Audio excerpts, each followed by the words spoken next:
En 1859, un homme publie un livre sans cri, sans slogan, sans provocation, et pourtant ce livre va bouleverser à jamais notre façon de voir la vie. Cet homme s'appelle Charles Darwin. Son idée est simple, presque évidente aujourd'hui, mais à l'époque elle est profondément dérangeante. Et si les espèces n'étaient pas fixes? Et si le vivant changeait lentement, génération après génération? Et si l'être humain faisait partie de cette histoire au même titre que les autres animaux? Pendant une vingtaine de minutes, je vous propose de comprendre qui était Darwin, ce qu'il a réellement dit et pourquoi son idée continue encore aujourd'hui à provoquer débat et incompréhension.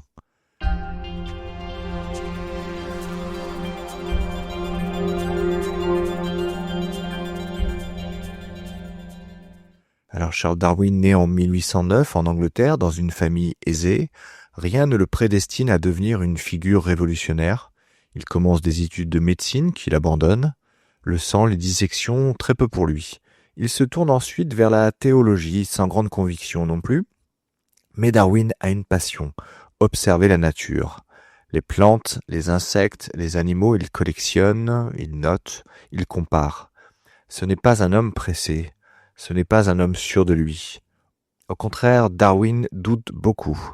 Il hésite, il remet sans cesse ses idées en question, et c'est précisément ce doute qui va faire de lui un scientifique hors norme.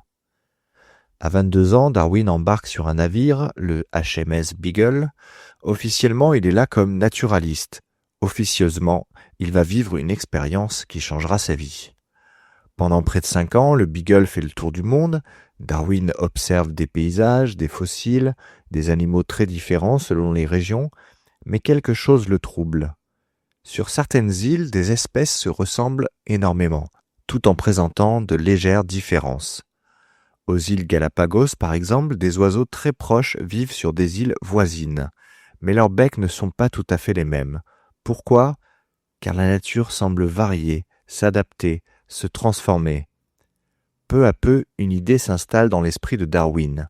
Le vivant n'est pas figé.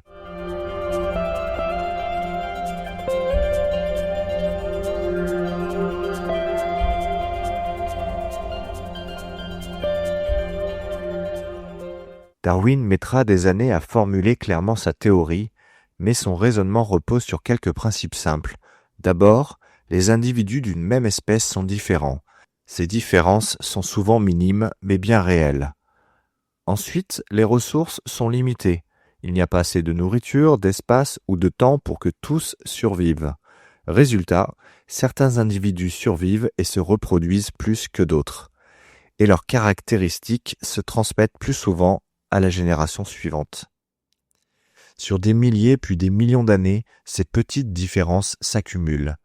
C'est ce que Darwin appelle la sélection naturelle. Il n'y a pas de plan, pas d'intention, pas de meilleur au sens moral, seulement des êtres vivants plus ou moins adaptés à leur environnement. Darwin comprend rapidement une chose, son idée est explosive. Dire que les espèces évoluent, c'est remettre en question des certitudes religieuses et philosophiques profondes. Il attend plus de 20 ans avant de publier. Ce n'est qu'en 1859 qu'il sort son livre « De l'origine des espèces ». Le choc est immédiat. Darwin est caricaturé en singe, certains crient au scandale, d'autres reconnaissent la puissance de son raisonnement. Darwin lui-même évite les débats publics, il laisse ses idées parler pour lui. Avec le temps, beaucoup de choses ont été mal comprises. Darwin n'a jamais dit que l'homme descend du singe, il dit que l'homme et les singes ont un ancêtre commun. Il n'a jamais justifié le racisme ou la domination des uns sur les autres. Ses idées viennent du darwinisme social, pas de Darwin. Sa théorie décrit ce qui est, pas ce qui doit être. C'est une explication du vivant, pas une morale. Aujourd'hui, la théorie de l'évolution est au cœur de la biologie moderne. Elle est confirmée par la génétique, l'ADN, la médecine.